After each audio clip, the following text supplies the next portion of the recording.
देश में राष्ट्रगीत वंदे मातरम को लेकर केंद्र सरकार ने एक ऐतिहासिक और स्पष्ट निर्णय लेते हुए नया प्रोटोकॉल तय कर दिया है।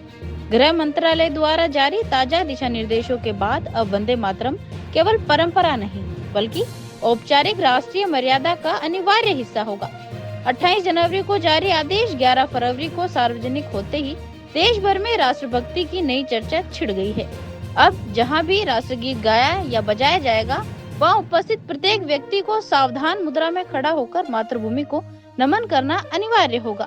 सरकार ने यह भी पहली बार स्पष्ट कर दिया है कि यदि किसी कार्यक्रम में राष्ट्रगीत वंदे मातरम और राष्ट्रगान जनगण मन दोनों की प्रस्तुति हो तो क्रम तय रहेगा, पहले वंदे मातरम और उसके बाद जनगण मन।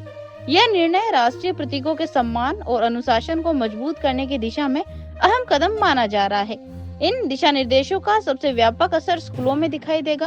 अब प्रत्येक स्कूल दिवस की शुरुआत वंदे मातरम के सभी 6 अंतरों के सामूहिक गायन से होगी, जिसकी कुल अवधि 3 मिनट 10 सेकंड है।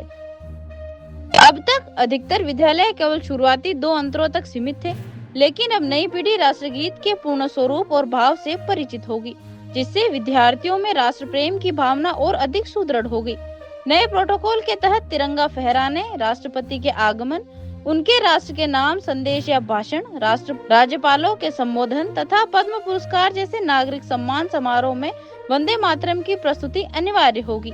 जिन कार्यक्रमों में राष्ट्रपति की उपस्थिति होगी, वहां राष्ट्रगीत का गायन तय माना जाएगा।